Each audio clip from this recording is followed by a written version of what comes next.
E aí, tudo bem? Hoje a gente vai mergulhar de cabeça no universo de uma das bebidas mais amadas do planeta, o café. Para muita gente é aquele ritual sagrado da manhã, né? Mas o que será que tem por trás daquele aroma tão bom? Olha, tem uma história de milhares de anos, uma ciência super complexa e um impacto cultural que é assim, gigante. Pois é muito mais do que só um jeito de acordar. Café é tradição, é motivo de estudo e, claro, é um produto que vem com um pacote completo, benefícios e também alguns riscos.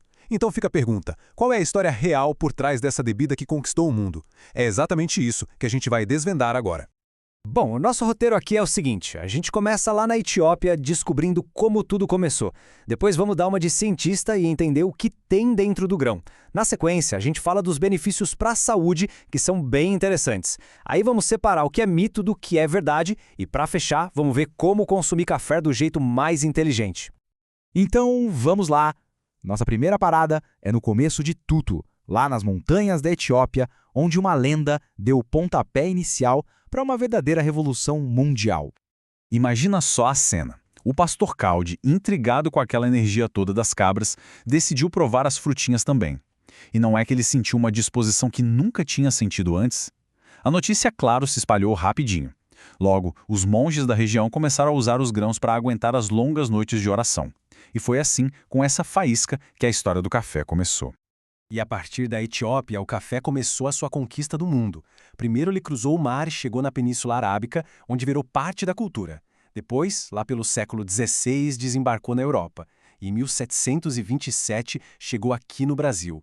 E olha, aqui a planta não só se deu bem, ela simplesmente transformou nossa economia, nossa sociedade e fez do Brasil o gigante do café que é hoje. Ok, agora que a gente já viajou no tempo, vamos dar um pulo para o laboratório. É hora de entender o que de fato tem dentro de uma xícara de café. A planta do café faz parte de um gênero chamado Coffea. É basicamente um arbusto que dá uns frutinhos vermelhos, que o pessoal chama de cereja. E é lá dentro dessas cerejas que ficam os grãos, sabe? Aqueles que depois de todo um processo viram a bebida que a gente toma. E no mundo do café tem duas espécies que são as estrelas principais. De um lado, o Coffea arábica, que é o famoso arábica. Ele tem um sabor mais suave, mais complexo, sabe? E um pouco menos de cafeína. Do outro lado vem o Coffea canephora, mais conhecido como robusta. O nome já entrega, né? Sabor mais forte, mais intenso, mais cafeína e, de quebra, ele é mais resistente a pragas. Agora, se a gente olhar o café com um microscópio, a gente vê que é um verdadeiro universo químico. São mais de 1000 compostos diferentes. A cafeína é a mais famosa, claro, é a estrela do show, mas a bebida também é lotada de antioxidantes potentes, como os ácidos clorogênicos, e ainda tem minerais e vitaminas. Ou seja, é bem mais do que só um estimulante para acordar. E é aqui que a mágica acontece, porque o grão de café cru, ele não tem aquele gosto que a gente conhece. O segredo todo está no processo de torra. É durante a torra que acontece uma reação química chamada Maillard. E é essa reação que transforma os grãos e cria aquela explosão de sabores e aromas que a gente ama. Beleza, já entendemos a química da coisa. Mas a pergunta que não quer calar é: como é que toda essa complexidade se transforma em benefícios reais para a nossa saúde? Bom, os efeitos que a gente sente na hora são os mais famosos, né? O cérebro fica mais ligadão, a concentração melhora, o cansaço vai embora. Mas não para por aí. O café também pode melhorar a memória de curto prazo e dar até um gás extra no desempenho físico, fazendo parecer que o exercício está mais fácil. Mas talvez os benefícios mais impressionantes sejam os que aparecem a longo prazo. Vários estudos já ligaram o consumo moderado de café a um risco menor de desenvolver doenças como Alzheimer e Parkinson, diabetes tipo 2 e até problemas no fígado.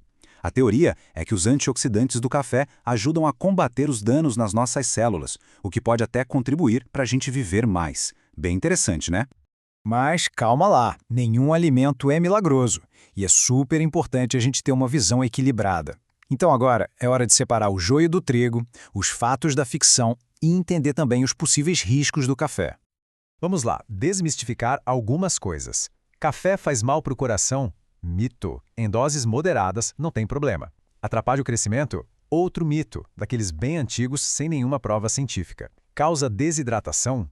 Também não, se o consumo for moderado. Agora, pode atrapalhar o sono? Sim, isso é verdade. Tomar café muito tarde pode bagunçar a noite de sono. E pode viciar? Verdade também. Ele pode causar uma dependência física leve. A palavra-chave aqui é sempre equilíbrio. O excesso de café pode sim causar insônia, ansiedade, irritação no estômago e, para quem é mais sensível, existe o risco de um aumento passageiro da pressão arterial e até de atrapalhar a absorção de minerais importantes como ferro e cálcio. E fico alerta, alguns grupos precisam ter um cuidado redobrado.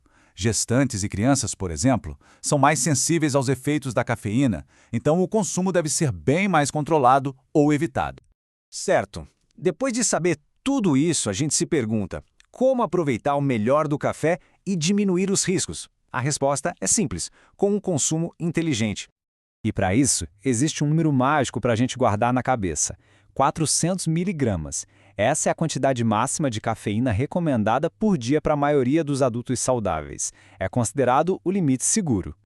Tá, mas o que são 400 miligramas na vida real? Bom, a gente está falando de mais ou menos umas 4 xícaras daquelas de café coado, sabe? Ou umas 2 a 3 doses de expresso. É uma quantidade bem razoável que ajuda a gente a não passar da conta e ficar dentro de um limite saudável.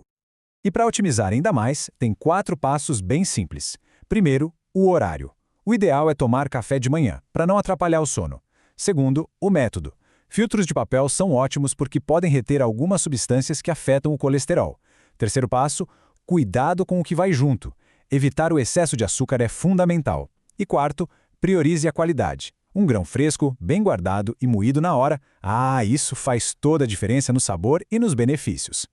E olha só que legal, uma dica extra. Que tal dar uma turbinada no café? Adicionar especiarias, tipo canela ou cardamomo, não só deixa o sabor incrível, como também pode adicionar outros benefícios para a saúde. Fica a dica. No final das contas, a grande lição que fica é a seguinte: o café não é nem vilão, nem herói. Ele é uma ferramenta natural super poderosa.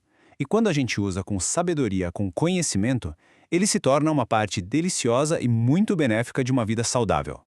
O café é só um exemplo de como uma coisa tão comum no nosso dia a dia pode esconder um mundo de história, de ciência, de possibilidades. E isso faz a gente pensar que outros segredos será que estão escondidos aí, na nossa despensa, só esperando para serem descobertos?